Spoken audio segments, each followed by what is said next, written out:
Ladies and gentlemen, welcome to the Five Star Revolution podcast. Welcome here tonight is our very special guest, Skrilla the Great. How are you doing tonight? Never better, man. How you doing? I'm doing good. Thanks for joining us here tonight on the Five Star Revolution podcast. Yes, And sir. first of all, we want to thank all of our fans, all of our listeners for liking our page. 400 likes on Facebook. We did it. We're going to announce the winner for the $50 gift card on August 1st, Facebook Live. So join us for that. Make sure you send me that so I can share that. For sure. No problem. So, my first question for you, Mr. Skrilla, is how'd you get into the professional wrestling business? Man, that is the number one question that everyone loves to ask. I didn't do it the proper way like usual people. I actually started as a backyarder and worked my way up to learning a few guys in the Georgia scene, and they kind of showed me the ropes until I got properly trained. So really, that's where I got my feet wet in the backyard. Then I got properly trained to eventually start with the indie circuit here in Georgia. Been doing it almost going on 7 years now. So been a journey. So, so were you a fan growing up as a little kid? Oh yeah, oh yeah. Who was your Mm. favorite wrestlers? The first guy I seen on a television screen goes by the name of Macho Man Randy Savage, and that guy was larger than life. I mean, I'm 34, so I go back a little bit. You know what I mean? And Macho Man was the first guy that I seen on the television screen, and he was so larger than life. It just intrigued me so much. I wish I had have took it a little more serious when I was younger, but a lot of my friends weren't big fans of wrestling, so I didn't think it was cool to pursue that. So, but it's okay, and better late than never, right? I totally agree, man. I was a wrestling fan since I was like 3, 4 years old, and I think the first guy that I saw on my television screen was Ultimate Warrior, and ever since then, See, he had the same energy as Macho Man when he cut his promos. You know what I mean? right, right. He wasn't as good as him in the ring, though.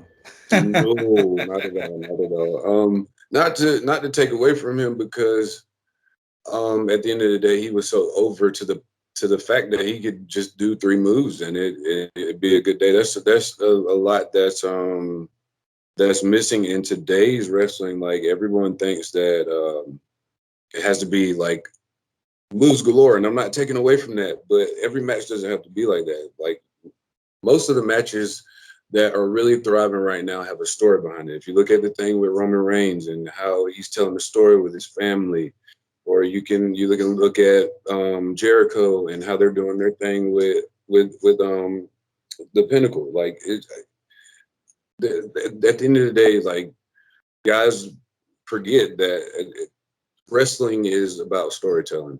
So it has to be more of that. It has to be more of that. Would you say that you implement storytelling in your matches?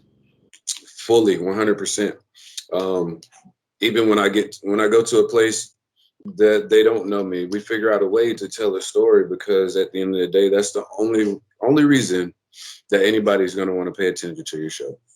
They if they want to see Flippy and flips galore, then they can just go to the pros and go see that. So that's why I try to help the younger guys that are wrestling now. Like it's okay to you should know how to do the moves, but know that you don't have to give all your tricks at one time. You know what I mean? If you can do a Canadian destroyer, cool. Build up to getting to that Canadian destroyer. You know what I mean? It's when you give everybody all your tricks at one time, then they're like, all right, well, no, all right, what you gonna do next? Now that's why guys feel like they have to jump off 30-foot buildings to get over now because they done gave everything that they got. I mean, you get what I'm saying though? Like Yeah, yeah, for sure, man. if you keep it simple, the rest will come. The rest will come for sure. So, do you remember your first live event, and what do you remember from that live event? Um, Like I had one that I remember. It was in Macon, Georgia, and it was a learning process because I thought I was ready and I was nowhere near ready. But what I can say is when I went to Southern Fry, which I consider that like my very first indie match because I felt like okay, I had my feet up under me and I can like at least make people pay attention to me. But I mean, I'm wrestling one of the biggest guys around in Georgia named Odison, and I mean, he's like at that time he looked like Brock Lesnar, and I mean, the name of his move was an F10. So I mean, it was an uphill battle, but I think that like that some guys at a younger stage, like they're like they feel like they have to win to get over early. You know what I mean? But you gotta go through the process of making people even appreciate you in the first place. Like I lost in what 4 or 5 minutes, but I made sure I gave everything to be like, okay, well, I don't know who that was, but he did some cool stuff and it meant something. You know what I mean? Like it meant something, and that was the story we told. Like it's an uphill battle, so at least I got to fight for me to get to the top of the mountain. I didn't get there, but I got something to fight for the next go around. You see what I'm saying? And that's how you build a story. It's not hard. It's not rocket So, science. what made you call yourself Skrilla the Great? Can you explain to the fans what Skrilla the Great is or what it's about? So Skrilla is an urban name for money, and I actually I pursued a rap career before doing wrestling. So it just kind of sticked because it just meant a lot to me as far as where I got it from. Like a friend of mine was with my uncle and they all kind of ran me into like liking that word. So I ended up just calling myself Skrilla. And and then I started hearing it in rap songs. So and then I'm like, okay, so it's really a name, you know what I mean? Like people are using it. So um after that, I was just like, I'm gonna just roll with it because it's me. Like I don't have to come up with a gimmick. Like at the end of the day, it's just me, and that's what you got to kind of do with wrestling. Like you just got to be yourself and amplify at times, however, whatever level you're trying to put it on. Would you say that professional wrestling has changed your life? And if so, how did it change your life? Man, it changed my life so much um, because I didn't have a direction after I pursued my like I did my music career and my producer died. So I kind of fell out of love with it. And now I'm at this point in my life, like, okay, now what am I gonna do? You know what I mean? Like, do I go back to school? Do I join the military? What do I do? You know what I mean? And something put me in the path of being a wrestler, even though I started in the yard and just didn't really think nothing of it. But once I started getting my feet wet, and I was like, well, maybe I can do this. Like I'm starting late, but maybe I can do this. So it completely changed my life and in so many ways, so many ways, so many ways. I really appreciate wrestling. I can What would, say I can say in an aspect that it did save my life. You know what I mean? So what would you say is the hardest part of being a wrestler? politics, especially um, in Georgia. Um, I mean, we in the country, so you know what comes with that. You know what I mean? It's already a day to day process for a black man to even be successful in this world. So you can only imagine how it is in the wrestling world. So you kind of have to forge your way in a lot of things with wrestling. But you know, it all boils down to just having fun and seeing who's really in your corner, or really who really isn't in your corner. Some are just using you for the work, and at the end of the day, they don't give a damn about your shoot life. You know what I mean? So you gotta be weird. You just gotta be aware with certain things, and that's what I be trying to tell a lot of guys that are trying to do it now, like that are just getting in the game. Like Find somebody that can really show you the ins and outs, the ups and downs, because there's a lot about wrestling that everybody doesn't know about. Like they just think we just get in the ring and wrestle each other and that's it. It's completely. It's almost like a whole nother life. You know what I mean? A whole nother life. So that was gonna be my Like, next question. I ain't trying to cut you off, but like think about it like as it's like another job. Like you already got your regular 9 to 5, and then you got your home 9 to 5, and then you try to fit in this 9 to 5 called wrestling. Like it's a lot to deal with. It's not easy. Not easy. So that was gonna be my next question. Since you said that politics was the hardest part, how do you deal with backstage politics? Um, keep my nose clean and just do your job. That's I mean that's the best way until you build a name for yourself to be able to maneuver around the politics. Just get in there, learn, and do your job. That's just like how you do at a regular job. Just until you get the experience and be able to help the game, just go in there and do your job, bro. It'll make your life a whole lot easier. Promise So what goes through your head backstage before a match? you. Don't die. Don't die. Because I try to tell people, it's it's a gamble. It's a gamble at a lot of places. There's a lot of places I'll go and not to discredit who I'm wrestling, but I mean I'm a Georgia based guy, so if I go to Tennessee, I don't know most of the guys out there. You know what I mean? That's why I try to talk to the bookers and be like, hey, who I'm working, so I can do a little research and try to figure out how we can incorporate the match. But some places you go there and they don't even know who you're gonna work. So now you're wrestling somebody that you don't know from Timbuktu, and you're trusting them with your life with whatever you come up with in the match. Shit is not easy. You know what I mean? It's like it's almost like y'all are sitting in a circle and you're just twirling the gun around just to see who's gonna shoot. Like that's how serious it is. Like one false move and it can end your whole career.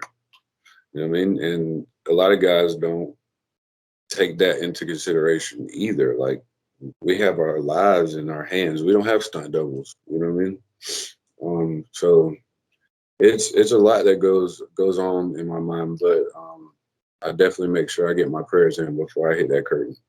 So, So to piggyback on that, what's one thing you can debunk for all those fans or critics that think wrestling's fake? step in the ring and see for yourself. That's the best way I can put it. The best way I can put it. I challenge the normal man that sits on his ass and watch TV every day to step in the ring and see how he feels when he get out of there. Shit's hard work. I definitely agree, man. I'm not sure if you're aware, but I used to be an independent wrestler myself, and those bumps and bruises are real. So, And there's a thing called a bump card, and these young boys are going to end up learning when they get around my age, and they're gonna be like, "Man, I wish I had listened to Skrilla when he was saying that on that podcast." Like, man, it's an uphill battle, man. Like, but it's I can understand it at a young man standpoint because you're trying to do whatever you can to get noticed. But there's a way to do it. You know what I mean? There's a way to do it, and I wish um, I would have not necessarily changed how I did it because I wouldn't. This wouldn't be my story, but I wish I could have did a couple of things a little differently. You know what I mean? Just to prepare myself and have my bump count up a little bit better than where it's at. It's getting there. So I try to do less because I mean at the end of the day, less is more anyway. But I mean I ain't getting no younger either. So work smarter, not harder, for sure. yeah, that's it, bro. That's it. That's it. That's what irritates me with some of these young guys. Like when I wrestle a young guy, he'd be like, man, but I really want to get that spot in. I'm like, well, why? Like we got enough. Like we have enough to attract the crowd to whether you're heel or face. We have enough to give the crowd enough for 8 to 10 minutes. We don't have to get everything in. You know what I mean? Like it's I don't know. I feel like there's some. I have hope for some of these young guys, but I just feel like most of them ain't gonna understand it until they get older, which is understandable. Everybody ain't gonna So understand. how do you handle constructive criticism when you mess up in a match or have a bad match? Oh man, you can ask any one of the veterans in Georgia. As soon as I get back from the curtain, I'm looking for a veteran and like, hey, if you watched it, can you tell me what I did wrong or what could have been better, or like where the gray areas were? Because it's there's a lot of dead spots in indie wrestling when they're trying to, because they come up with so many spots and they forget.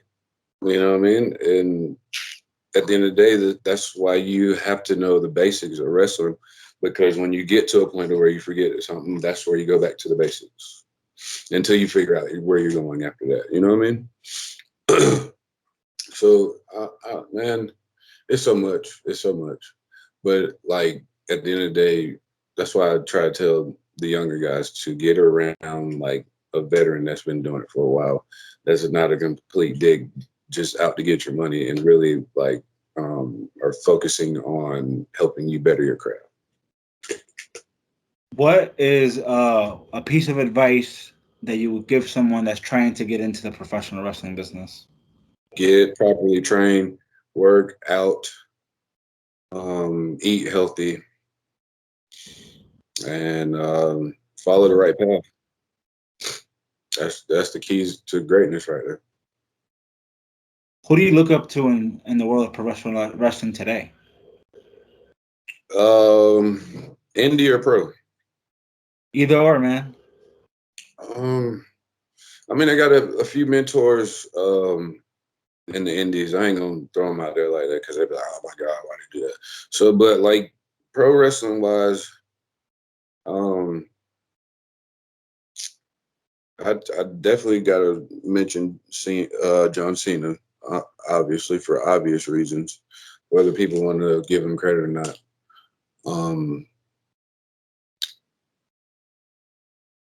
anybody that's really fighting for their position, that's who I look up to. There's a lot of guys that um, are just thrown into a gimmick, and like the New Day, for example, they were just thrown into a gimmick and they made the best out of all of it. And I'm like, that's an inspiration. You know what I mean? It's a real inspiration. So anybody that's really trying to better themselves, those are the ones I'm looking up to. So, what's your ultimate goal in this business? What are you looking to get out of professional wrestling? Um, I'm getting it now. Honestly, it's a brotherhood, and you find certain people that become your family. It's not all about winning championships and saying you're the best in the world. It's about a family, like coming together to make this thing stay alive because it's dying every day. It's dying. So I think that's my whole purpose in being in wrestling is to continue to keep it thriving, keep it going. So, in your career, I'm assuming that you played both heel and face. Am I right? Yeah, yeah. And what's your Yeah. favorite thing to do?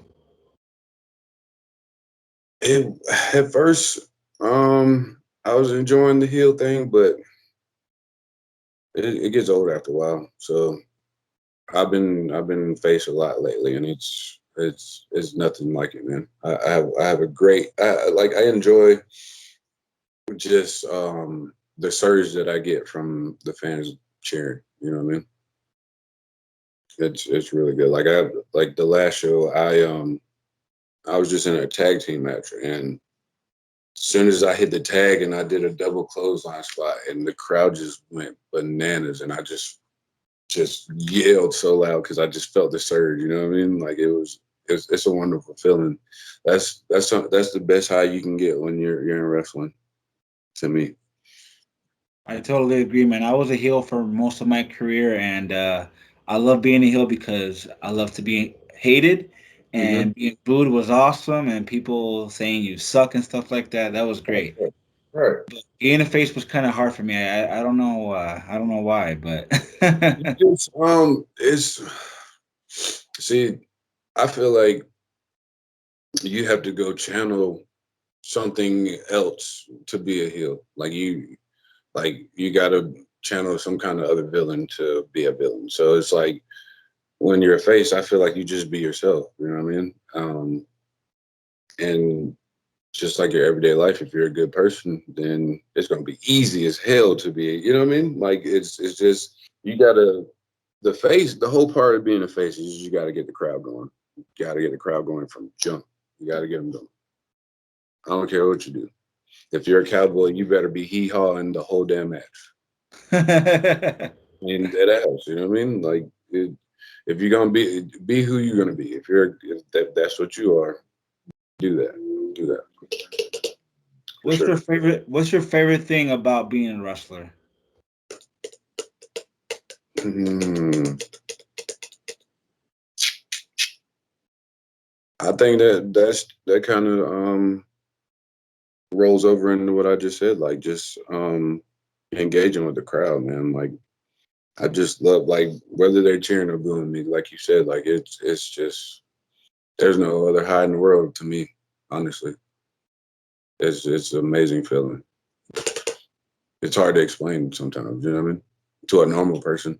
I like I'd be like, well, what's your favorite thing to do? Okay, well, you know how you feel when you're at the peak of that, that's how I feel. You know what I mean? Like I don't know how to explain it other than like if I'm talking to another wrestler, you know, because they'll understand. So you said that you've been in the business for about 7 years now, right? Hmm. Do you still pay your dues? Do you still set up the ring, set up the chairs, stuff like that? You have to. You have to. You have to. You have to. You have to. I may not do it as much as I used to, but I still do that. Like I was in Florida and I was helping them. And they was like, "Oh man, you're good." And I'm like, "No, I ain't forgot where I come from. You still got to, you know, show that you're no better than anybody else." Now, some places I gotta get on the road because it'd be forever in the day to get home. You know what I mean? 5 and 6 hours. It's crazy on the road. Me and my girl be on the road like no other. So sometimes I got to get out of there. You know what I mean? But when I ain't beat up and bruised, I definitely try to go out there and help my boys. For sure, for sure. I mean, so and then like it's like nowadays, like it's advanced nowadays. Now some places got ring crews and stuff like that. So sometimes you ain't gotta touch nothing, and it's a blessing. It's a blessing though. You know what I mean? I don't look past it at all. So two more questions before I let you go, Mr. Skrilla. Yes, Um, sir. Yes, sir. my first to last question is: if you had one regret in your career, what is it, and how'd you learn from it? Mm. Well, like I said, I wouldn't say it's a regret, but I definitely wish I would have took it seriously earlier in my life. I'd probably be so much further now. So I think me not chasing my dreams earlier than I thought I should. Like I nobody liked it as much as I did back in the day, so I didn't push for it. But I think that's about the only thing that I regret. I don't regret anything about my story though. I think it's what makes it beautiful. So my last question for you is: if you had one thing to change independent wrestling or pro wrestling, what would it be? The politics. If there was a way to fix that, I'd be so happy. I'd be so happy. It is something else.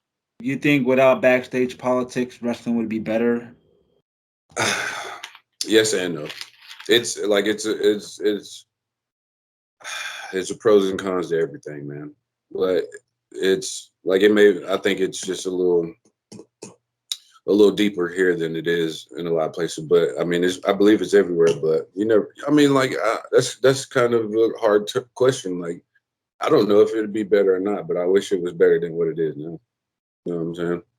I totally agree, man. Sometimes I think backstage politics, especially in a small indie fed, is unnecessary. You know. Necessary. The thing, and what kills me even worse is some of these bookers being like, "Oh, you work over there? Like, you can't work over there. Like, where's the contract that says I'm signed? Exactly. Like, Exactly. I'm working wherever the money is. Like, if they're paying me, I'm going. Like, I have no, like that's whatever you have. If y'all are 30 minutes away and y'all are battling each other on the same night, that has nothing to do with me. I'm going where I feel like I am more placed and I'm appreciated. Point blank. Period. So, where can some of our listeners follow you on the social media? IG, Facebook, Twitter, my YouTube. You can all you gotta do is type in Skrilla the Great Wrestling and you'll find it. Well, thank you so much, Mr. Skrill the Great. It was a pleasure having you on tonight. I know you are tired because you just came from training, and I wish you luck on your trial because we spoke about that earlier today. So, Yes. best of luck, man. Yeah, but man, I'm working really hard. Hopefully, I do really good with that. I hope so too, man. Let me know how it goes. I will, man. I appreciate you having me on, brother. All right, thank you so much. You have a great night, man. You Thanks. too, man.